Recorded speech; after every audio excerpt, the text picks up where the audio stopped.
Chapter 9. Why we turn to addictions. I've already touched on this a bit, but I'd like to hit this point home a little more. When I was in dental school, there was a mandatory substance abuse lecture everyone had to attend. Dentists with access to various abusable substances are at risk, and so the school organized an all-day seminar with guest speakers. Dentists, former dentists, a DEA agent, and a few others volunteered or were ordered by a judge to spend their time to come and share their experiences with substance abuse and recovery. One guy said a statement that stuck out to me among all the others. Addiction is only the symptom of another underlying problem. That was revelatory to me at the time. The addiction is one problem, but until the germs of infection are removed, the abscess will stick around. Until you get rid of the fuel, the fire will keep burning. But then, even after the underlying void is filled, you'll still have to combat the persistent addictions and habits that will linger for a long time. A popular acronym gets floated around various 12-step meetings, helping people remember the basic emotions that create addictions. BLAST, B-L-A-S-T. They stand for bored, lonely, angry, stressed, or tired. I would add curious, hungry, and horny to that. This is incredibly simplistic, but gets the gist across. Many people would add another big one: fear, or being afraid. There are lots of other negative emotions. These are the big 8. So what causes us to indulge in escapes, self-medicating behavior, and bad habits? I already talked about sex, so here's the rest. Exposure, curiosity, and peer pressure. These are a huge part of addictions or aberrant behaviors. First of all, we won't usually want what we don't even know exists. This is why we protect our kids from things they can't understand. This is why we censor adulthood from our young families. We don't want to imprint or expose young, innocent minds to something that can leave a lasting impression that may cause them grief. Of course, we will need to expose our kids to the world, but only when it's age appropriate. You don't need to teach a kid to hit for them to figure out how to do it. However, if they are exposed to it, they'll definitely do more of it, thinking it's normal or appropriate. Some aberrant behaviors are biological or instinctive. No one will need to show us what to do to get us acting poorly. Will we want everything we are exposed to? No, of course not.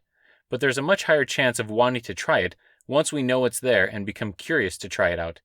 Curiosity won't always kill the cat, but sometimes it can and will. Curiosity often stems from boredom. We don't usually feel curious to try new things if we're too busy with other tasks.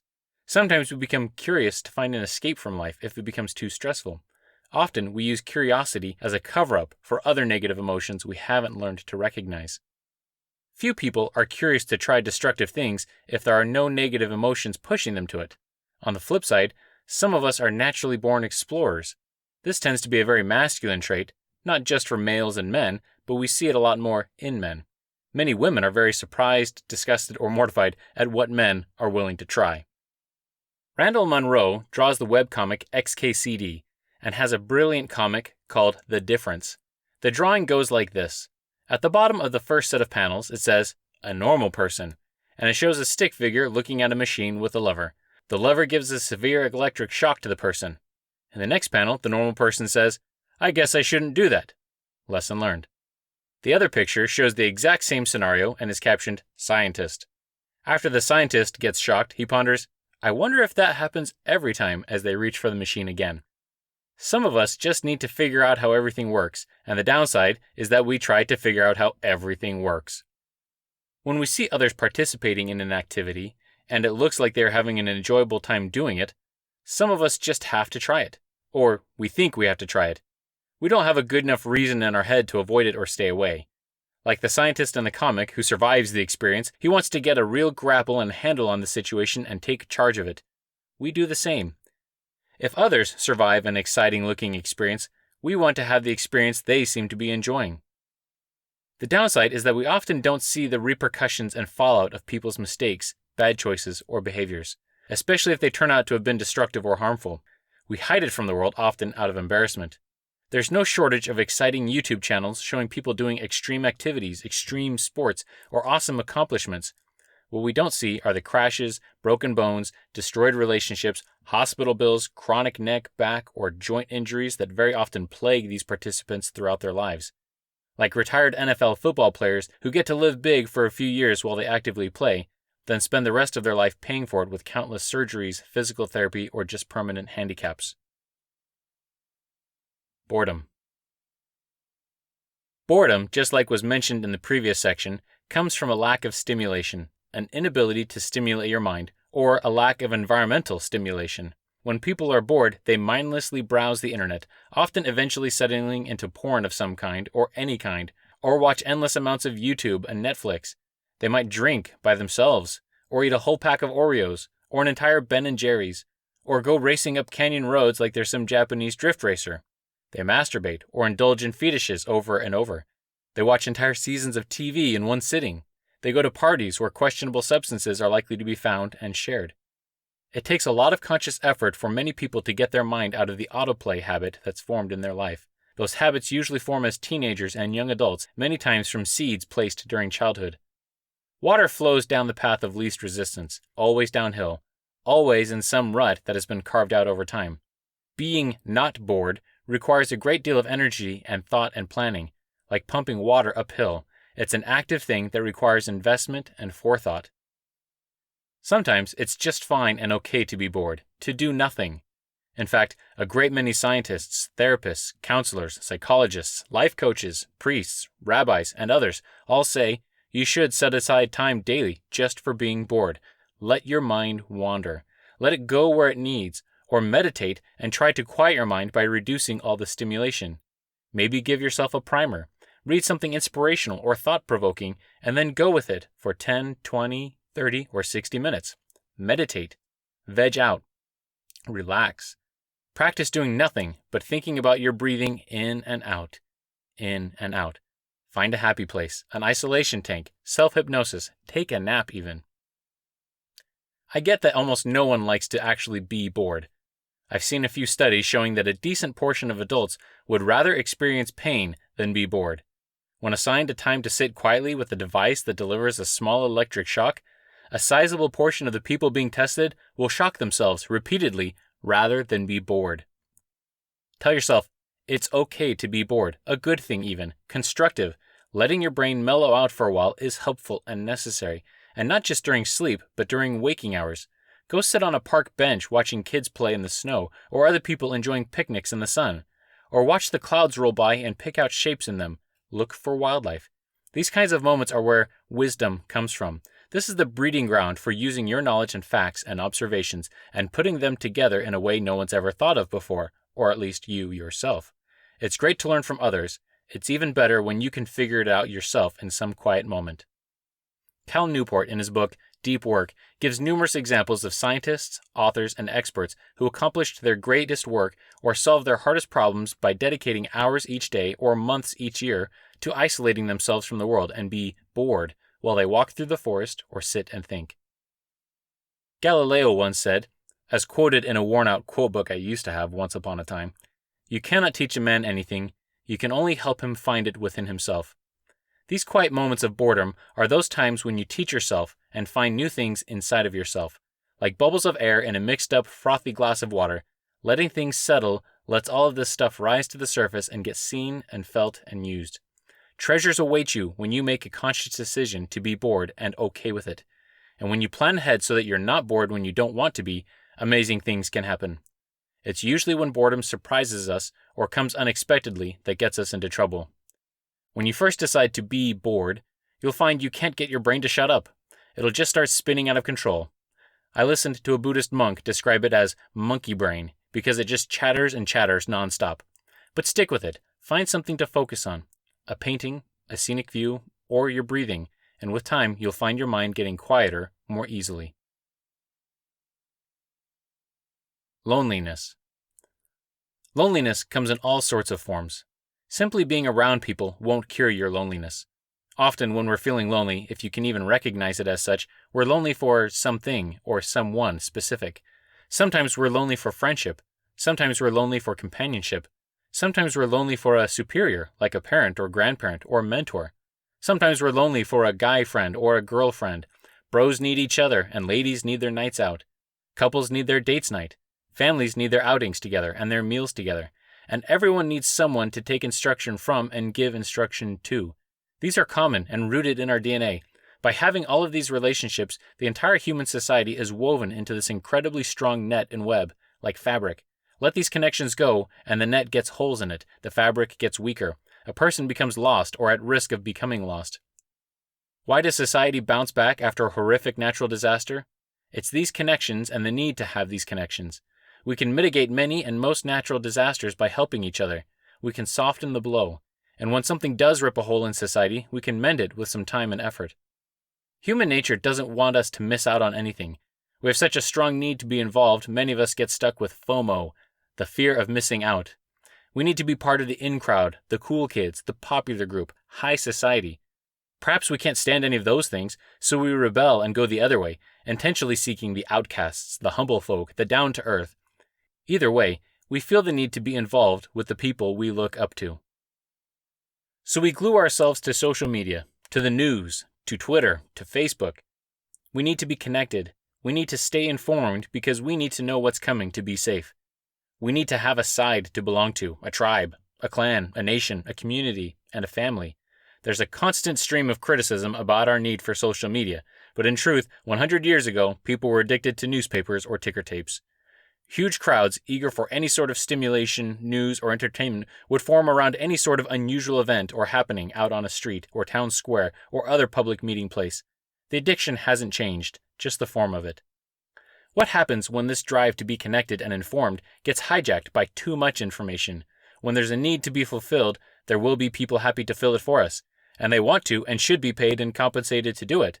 However, when our need to be connected becomes constant and insatiable, relevant and exciting news to feed to us runs dry very often. Really, we live in a pretty safe world nowadays. Even before modern times, armies usually took days or weeks to get anywhere, and most people had some notice to run away or hunker down for defense. We like to think that when the British troops tried to sneak up on American colonials, it was the bravery of Paul Revere rushing ahead on his horse who alerted the region of the coming attack. However, David Hackett Fisher's research has revealed at least 75 people who knew of this attack at the same time or before Paul Revere did, and who spread the news within their own spheres of influence. When we fuel this need for information and news nonstop, we become gluttons for news. We begin overeating and overindulging on it, gobbling any little bit of news we can find. The need to satisfy this craving becomes dangerous. We take some poorly worded statement from a politician and turn it into overwhelming proof that they are incompetent. We hear someone use a poor choice of words in a spontaneous conversation, and we publicly crucify them over it. We learn a single statistic that can only apply to a small minority of the population or some small geographic region, and we expand it in our heads to mean that we are all doomed. Lately, there's been a nonstop stream of public figures having their distant past scoured and distorted out of context, and then compared to our enlightened standards of today. C.S. Lewis called it chronological snobbery. This is when we look down on people of the past for being inferior to us today because we know better. We have news radio and talk show hosts and political commentators who can spend hours losing their temper at each other over 3 words spoken in some speech or award ceremony, while we, as the viewers and readers, get sucked into it with righteous indignation. It all becomes this great voyeuristic circus, this endless entertaining coliseum of fighting and anger. The poor gladiators and slaves stuck in the arena of the public spotlight lose or win purely by public perception. We as the audience lose by getting so riled up in a buzz of adrenaline that keeps us slightly impaired for days at a time. Who wins? Those starting the fights, those that are informing us. They get paid by their sponsors and advertisers for attracting millions of eyeballs emotionally glued to a screen like a moth to a bug zapper. When a terrible tragedy occurs, it is a windfall for every media outlet, knowing that they'll make big bucks on all the views they receive. There's little incentive for them to be truly helpful, except perhaps to put on an appearance of genuine concern every once in a while, to have something to fall back on when critiqued about their motives.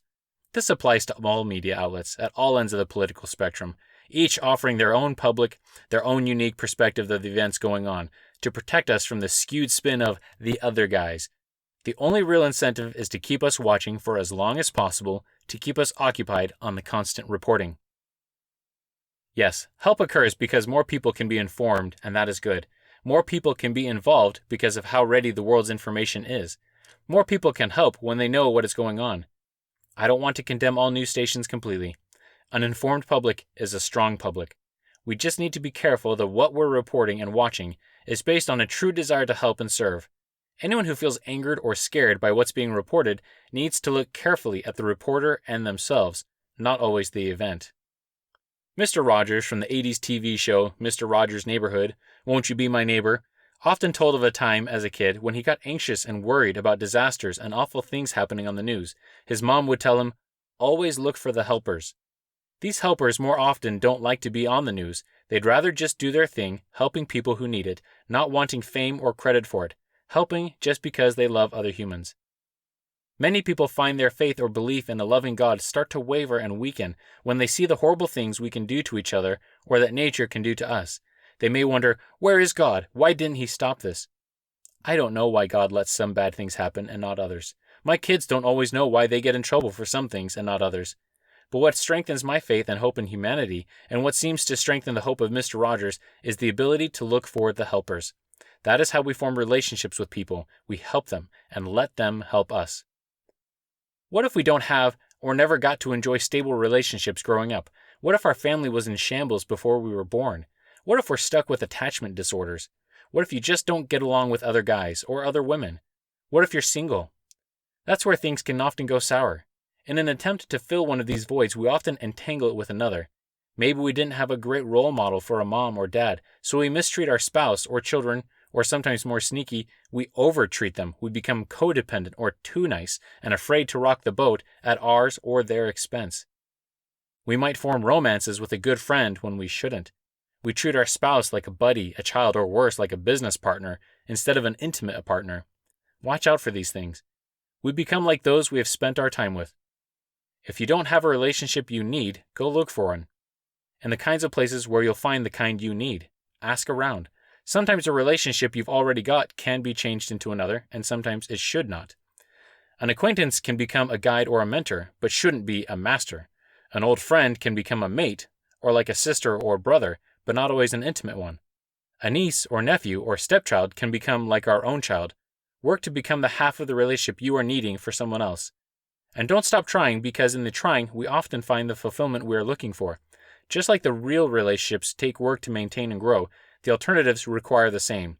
If you're looking for a mother figure, or a husband, or a child, you'll have to work at building the kind of trust those relationships are made out of, and you'll have to work at becoming the son or wife or parent that that person wants. We become like the people we spend our time with. Kurt Yeager is a BMX cyclist who was injured and lost his leg in a terrible accident. Go watch the music video for Rudimental's Waiting All Night, and you can see Kurt go through the long and difficult process of healing and sitting on the sidelines while all his friends keep biking and doing tricks. Eventually, he gets back on a bike, and with help and tremendous perseverance, he tries and tries until he's riding and doing tricks again. The thought that occurred to me watching him sit by and watch everyone else do what he loves is, why did he sit there watching everyone else and torture himself like that? But I knew the answer. They were his group, and by staying with them, he could mentally prepare himself for doing it again. And it became the group that helped him do it, too.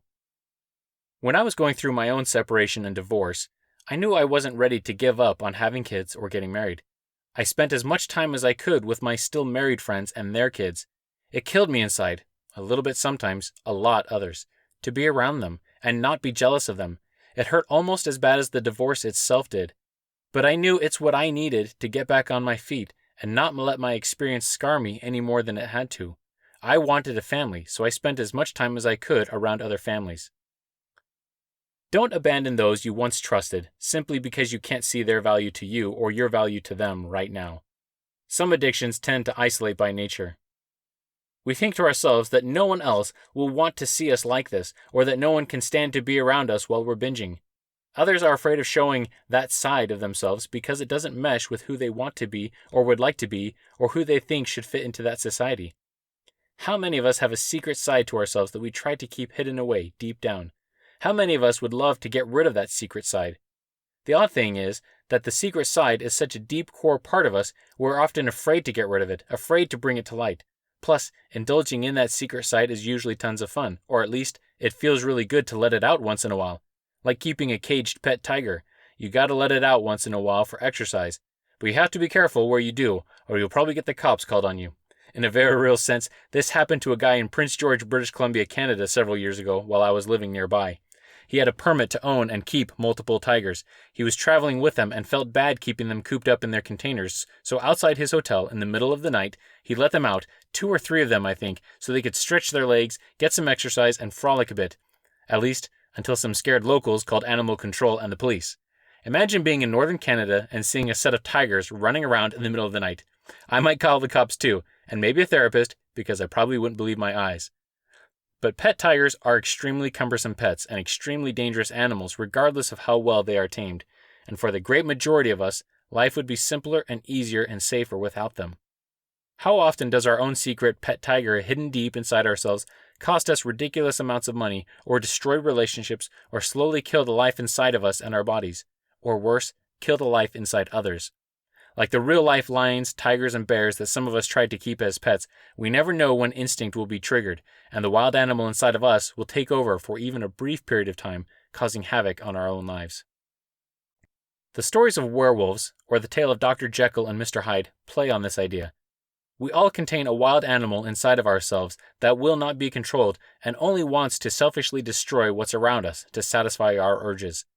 It's usually unleashed by some trigger, and doesn't stop until it wears itself out and falls asleep, or the trigger is removed. Until we learn to avoid or properly address our own triggers, we cannot harness that wildness for good, but become slaves to our DNA.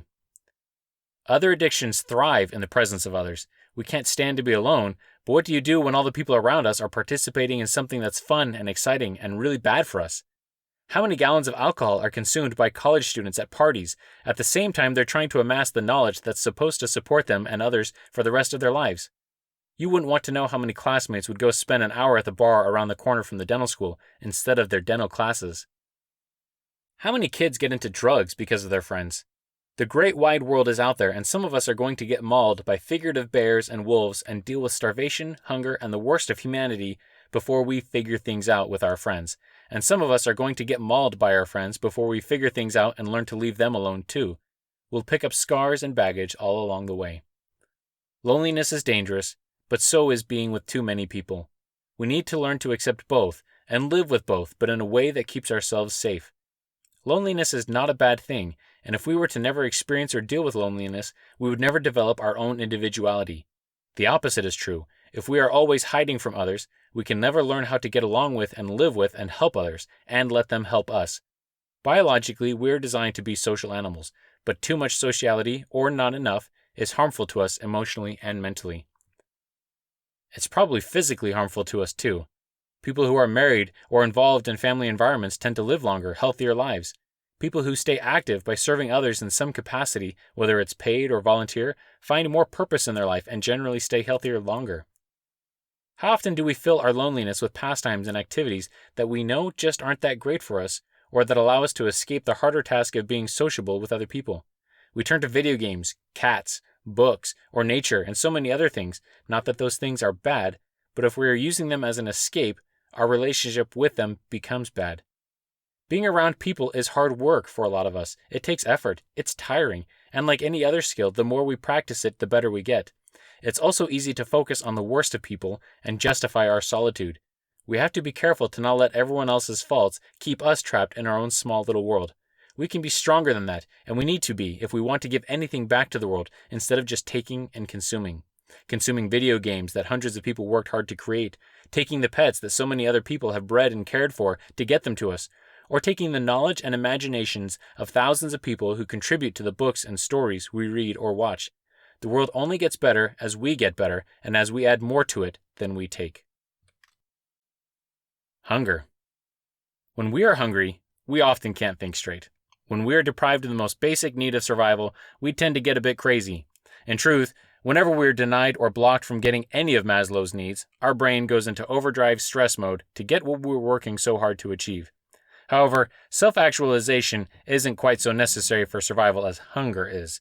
When we are denied food, our brain will become fixated on doing whatever it can to find it, or some substitute for it. Or something that will take our mind off of our hunger, which can be almost anything that is stimulating enough. Easy to say is that hunger causes us to not think normally until we learn to control it, or learn that food will be coming soon. Like I said earlier, we become hangry. Ask any mom who is late feeding her baby or a toddler or even her older children. Yet, as science shows us over and over again, learning to enjoy the feeling of hunger or fasting from food for short periods of time is very healthy for us, mentally, physically, emotionally, and even spiritually. Anger. This tends to be the most outwardly destructive and visible of these negative emotions. It's hard to hide the fact that you're yelling and chewing somebody out, or throwing chairs across the room, or stomping down the hall, or dropping the F-bomb every other word just to show everyone in earshot that you mean business, or constant complaining, nagging, manipulating, insulting, and on and on. Anger stirs up our adrenaline, which stresses us out, makes us afraid, uncertain, and even scared or worse. It hurts us to be angry, and it hurts everyone we target. Kids that are the target of anger will develop symptoms of abuse when exposed to it for long periods of time. Anger can twist and distort our perception of reality in the same way that alcohol and drugs can. Anger blinds us to a great many details of the world around us. All of the negative emotions in this book can do the same, but anger gets the most attention for it. All that extra attention may not be entirely justified, since loneliness and boredom blind us to a good part of the world around us too. But since loneliness and boredom tend to be emotions of inaction, while anger is an emotion of action, it's easier to spot. When we are angry, we tend to say things we normally wouldn't or don't even mean or believe. Think of all the relationships ended during a fight and regretted later, or the mean things said to loved ones that linger for years, or the outbursts with strangers that turned into legal problems. That's not to say that all yelling, complaining, or nagging is out of anger. I can yell at my kids and not be angry with them. Sometimes it's the only thing that'll get their attention. Sometimes they just need to learn really fast to put down the knife while they run through the house. I've heard people say that anger is the opposite of love. It's not. We wouldn't be angry at people we didn't love or didn't want to love, even strangers. We care about our country enough that we get into fights and say dumb things to fellow citizens who disagree with us on politics, and we get angry at them because we are afraid that their philosophies and ideals will affect our happiness. Anger is somewhere in between love and fear, separate from each, and it can be motivated by both at the same time. Some will tell you that there is righteous anger or constructive anger. There is, but it's rare and only works as a very last resort and often doesn't work even then. In the vast majority of circumstances, it's best to avoid anger or lecturing or belittling.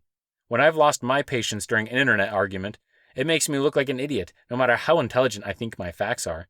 When angry mobs incite riots on the evening news across the country, burning down local businesses, hurting innocent people, or protesting the very groups that make their livelihood possible, they are often proving their own stereotypes. Anger tends to reinforce whatever negative tendencies we already have and show it to the world. Violence, victimization, manipulation, coercement, hypocrisy, incompetence, laziness, etc., it magnifies our flaws. Anger is best used as a passion that drives us to constructive action. When we are frustrated, we can channel that frustration into work and effort to pull ourselves out of a rut, out of a stressful environment, or out of the doldrums. I've been known to do weird things when I'm angry, like fix a long broken project, or mow the overgrown lawn, or buy my wife a deep freezer. Yes, I bought my wife a deep freezer when I was mad at her. Those are sometimes the only things I can think of doing that doesn't involve yelling and losing my temper. When I read this part to my wife, she asked, "What were you even mad at me about?" I don't remember. I don't have a clue. I just knew I needed to do something nice for her to remind myself how much and why I still loved her. It worked. It's no coincidence that alpha, red type personalities are associated with being hot-headed and having strong tempers, and are also known to be doers, achievers, and the strong personalities that accomplish a great many things for good. For most of us, anger is an unpleasant emotion that we don't like seeing inside of ourselves. We feel out of control when we experience it, and it is scary. Or the stress of whatever is triggering our anger is taxing on our minds and our bodies. It can be crippling and disabling over time. It can get our blood pumping and our stress hormones cranking, and those effects can leave us recuperating for days or even weeks. Anger can be an addiction in itself. It is a difficult emotion to control and stay in control of, and with it being an emotion of action, the rewards we receive while we angrily get our way can be difficult to turn down in the future. When we get our way, we keep doing whatever it is that gets our way. Think of a spoiled child who always gets their way, or a boss tyrant who makes lots of money at the expense of their employees. Practice, practice, and more practice can turn that fire into something useful when contained. If you touch a spark to a gallon of gasoline, you get disaster. But when it's properly contained inside the right kind of engine, you can move 2,000 pounds of machinery really fast from one city to the next. Vroom. Controlled passion and anger need a steering wheel to get where you need to go. That steering wheel is our intelligence, our knowledge, our wisdom, our memories, a prefrontal cortex of our brain. This doesn't mean we don't steer with our emotions. It means we steer with our conscience. Anger is stirred by our most primitive parts of our brain, and it usually goes in one of two directions: fight or flight, silence or violence. Many of us retreat in our anger into our own lonely solitude, or by spewing that anger to other people who we think will vindicate us. Others get angry right back at the source of their anger, fighting back until they beat down whatever it is that threatens them. These are the natural reactions that our primitive brain thinks of. But what if there were a third way, door number 3, somewhere where you get the point across directly, but without the insulting anger or victimization that most of us resort to when we feel resentment and anger? I'll cover this some more a little later in part 2 of this book. Stress. Stress is the response our body goes into when it's threatened by just about anything. Sitting on top of your kidneys, like some king on a throne, are your adrenal glands. They, like henchmen in the employment of your brain, can flood your body with adrenaline and other hormones to make your blood vessels open up to get your body moving faster, your eyes dilate to pick up more light, your brain to activate and process information faster than usual, your muscles to fill creatine and sugar for fast action, and your digestive system to slow down so that you can spend all your energy getting out of or dealing with the danger or threat. Not just hormonal, there is a nervous electrical side to stress, popularly known as the GO and NO systems, KNOW, the fight or flight versus rest and digest systems, the sympathetic and parasympathetic systems. One floods your body with monoamines, adrenalines. The other slows down your body with acetylcholines and the natural nicotines I mentioned earlier. Cytokines are like roving molecules out looking for problems to fix, and when we get too many of them, they don't always fix things correctly or try to fix things that don't need fixing. Along with the hormones from the adrenal glands, like cortisol and adrenaline, and the hormones from your brain, it shuts down anything that's not important for the immediate moment. Things like your stomach, your sex drive, your hunger, your intestines, your need for sleep, the healing of wounds and fighting off infections. It ramps up your muscles, your brain, your heartbeat, and it can do it real fast. It's the gas pedal and ejection seat of life. Whenever you get stressed, you will find some of your muscles tensing up, your breathing getting faster or shallower, and your heart beating a bit harder.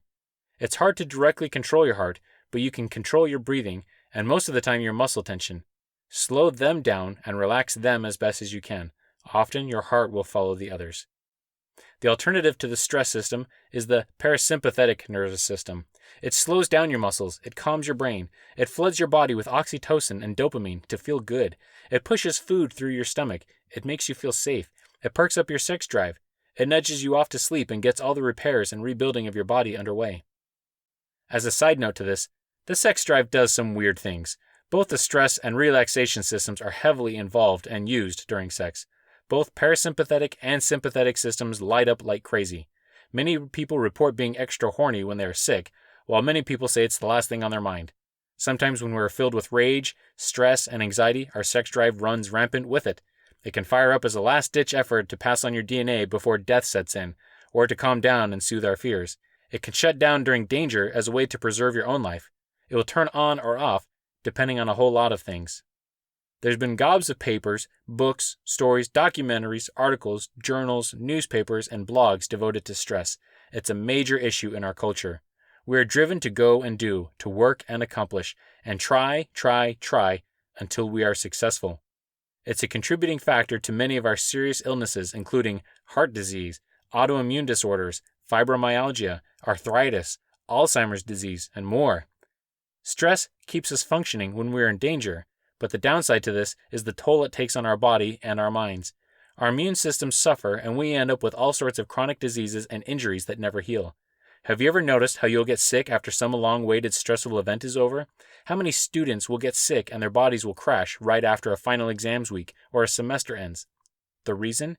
Your body is keeping you going, worried about the stress of it all, and once the thing is over, your body can finally take a break, slow down, and deal with all the backlog of repairs, infections, and trauma that it's been ignoring for the past several weeks. It shuts down for major cleaning. When we've been through a traumatic experience, our brain suffers and we are stuck with memories of traumatic events that never get sorted out, played through, or resolved. Your brain needs to deal with those awful memories and experiences and play them through all the way to the end before it can package them up and put them away somewhere safe. Like sitting down to watch a movie 10 times, but you always get scared and don't finish it, so you never find out what happened. Our memories often need to do the same thing. Many times we have to watch those memories over and over until they no longer sting or hurt us or make us flinch when the scary parts come on. Without that resolution and closure, we begin to slowly treat everything with mistrust and fear. We can't always get closure from the thing that caused it, so don't expect it. Instead, we may just have to look for realistic understanding and close the case ourselves. Anxiety and stress can become center stage of our thoughts for so long that we can't turn it off or get it out of there. It takes over all of our judgments, thought patterns, rationalizations, and decision-making, and we often become unhappy through all of it. Depression or PTSD start to run rampant. Some of these memories of stressful times can take over our whole body and we lose control of ourselves, distorting our reflexes, making us afraid of normal things. We need some sort of safe place where we can play these stressors out until they lose all power over us.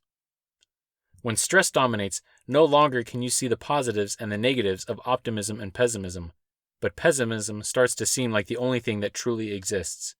Stress, along with fear, becomes the filter you see life through, and it can work backward to rewrite all of your past memories with its tint. Optimists get accused of seeing the world through rose-colored glasses, but pessimists see the world through dark-colored glasses. The point is that everyone tints the world to their color of choice. Some of us tint it blacker than others, and usually not on purpose or even with our awareness. Our body and our brain need some sort of out to escape all this stress and anxiety. It will look for distractions if we don't give it appropriate ones. It will look for sedatives to force some rest on yourself. Unfortunately, many of these sedatives and distractions only force our body to work harder in the long run in exchange for a quick flood of dopamine, oxytocin, serotonin, or GABA, and the stress cycle gets worse and worse, and we need more and more of the drug or harder and stronger versions of it to keep escaping the pain. Your body is looking for a coping mechanism, a grip on reality, a way to process what is happening to you. And nature did not give us the ability to do that by ourselves on our own. Nature, or God, or the universe, or whatever you want to call it, programmed us to get together with other people to resolve our problems, and in return help them solve theirs. We talk to each other, we encourage each other, we help each other, we support each other, we love each other, and thus we get a healthy dose of dopamine and oxytocin. Our brain processes the stressors at least twice when we work with others to resolve them. First, in forming concrete thoughts about them, and then second, to speak it out loud. Additionally, and thirdly, we get the knowledge we are lacking and some additional brain power from others who can process the problem in their own way and hand it back to us. Our brains were not organized to be independent all the time. Slowing down, getting a good night's sleep or nap, eating a healthy meal with friends and family in a calm and safe atmosphere is one of the best things we can do to reduce stress. Control your breathing. Take charge of yourself by slowing down intentionally. Quiet time, meditation, prayer, isolation, they're all important too, and this will come up again later in this book. Deciding to be bored or just doing nothing can help too. Various other therapies are helpful and often needed as well. In many ways, the opposite of loneliness, stress is often induced by too much time around others. There's a pattern to some people who've lived busy, often very successful lives in the cities of the world, who then retreat into the country and woods to escape it all for their retirements. Tiredness and fatigue. Similar to stress, when we are tired, out of energy, or worn out, our brain needs rest and a chance to process the previous day and the latest stressors and memories, to clear itself of excess baggage. It's like a clogged heating and air conditioning vent. Yes, air may still move through, and because you're so used to how little comes out, you forgot what it could be like if the vent were clean. Like playing outside in the dusk, you gradually become accustomed to the darkening sky so slowly you can't realize how poor your vision has become. Being tired and fatigued inhibits our brain from thinking clearly. Similar to being drunk, our ability to make rational decisions is gone, whether we think it is or not. A study was done by the New York Times in 2015 using Google's data on internet searches about the types of internet searches done at various times of the night. A little before midnight, searches for online dating sites reached its peak. Not long after midnight, terms related to pornography hit their peak. And about an hour after that, between 1:30 and 3 a.m., searches related to loneliness and suicide hit their peak. This shouldn't surprise anyone who has gotten this far into this book. Also, interestingly, the deep philosophical questions about the purpose of life or the universe are most searched in the middle of the night, right alongside questions like how to roll a joint, which also peaked between 1 and 2 a.m. Our brain doesn't actually do its best thinking when it's tired. Despite what we like to tell ourselves, we are not all there when we're sleep deprived. Important parts of our brain just aren't working well, while other reckless parts of our brain are working without restraint. While it's tempting for me to write this book late at night when there are fewer distractions, I've learned enough about myself to know that my writing gets really sloppy. I'll go back and reread what I wrote during some late night session and have to stare at it thinking, what did I actually mean there? I'll skip entire ideas, words, and sentences. If parts of this book don't make sense to you, chances are I was overtired while writing it, or you're overtired while reading it, or perhaps I just need to get better at writing.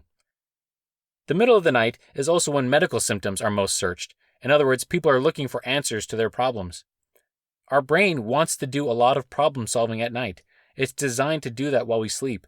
If we're not asleep when we're supposed to be, it'll drive you to do what your unconscious was designed to do: process, fantasize, and dream, except that you're awake and getting drugged by whatever it is you're doing.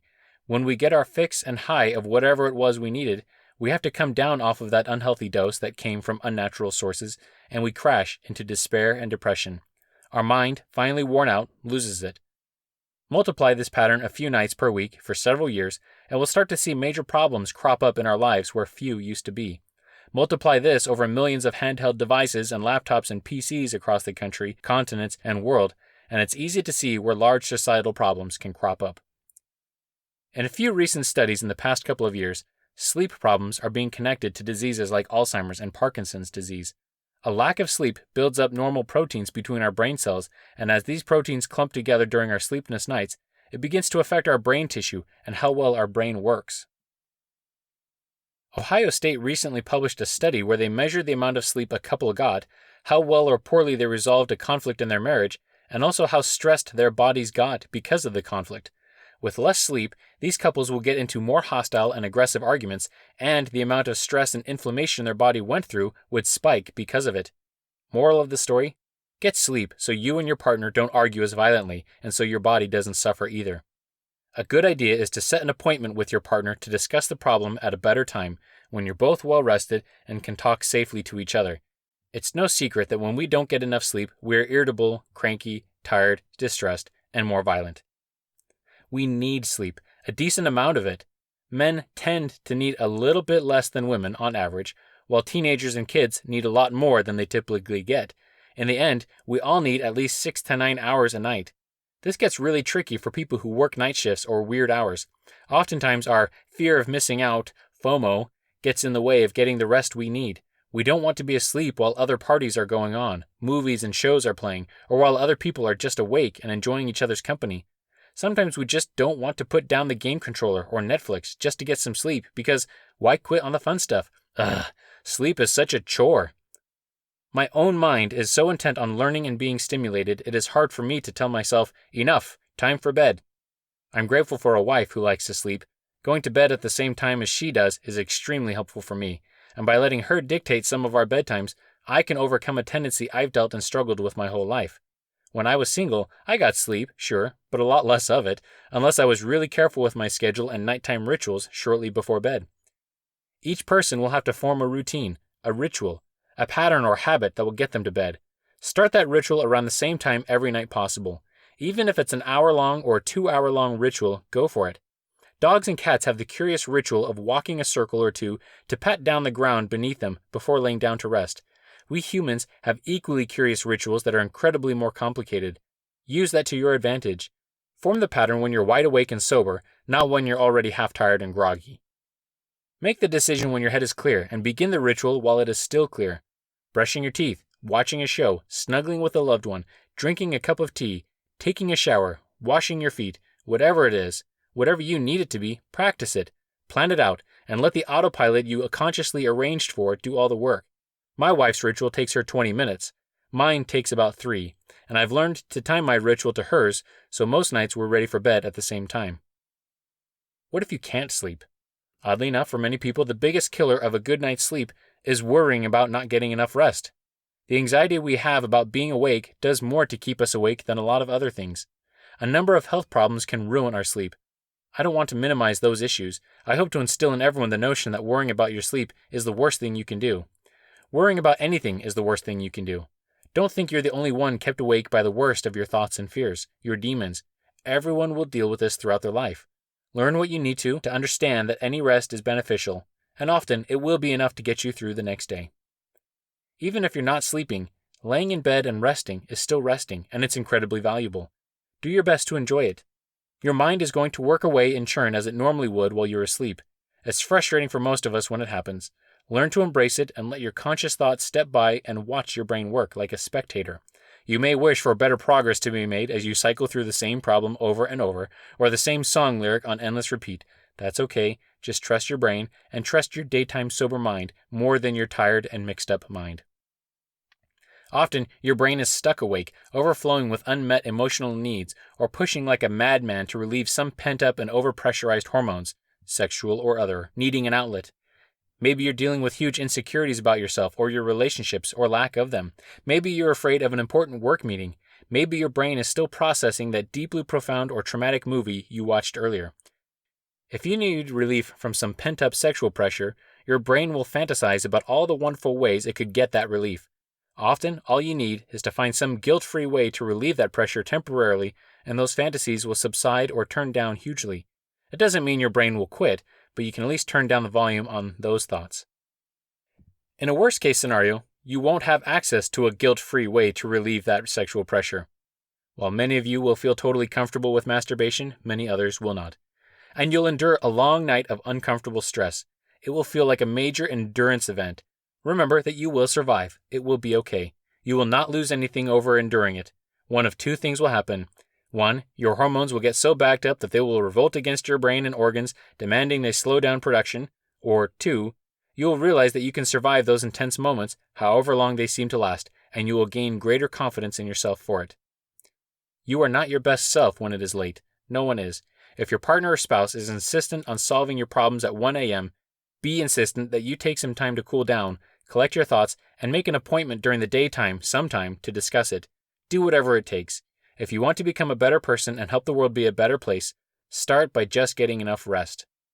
In his book, Deep Work, Cal Newport describes the ability to set appointments for yourself and your partner to tackle problems later as critical for being able to calm your mind and focus on more important tasks, like sleep. Take full advantage of this trick.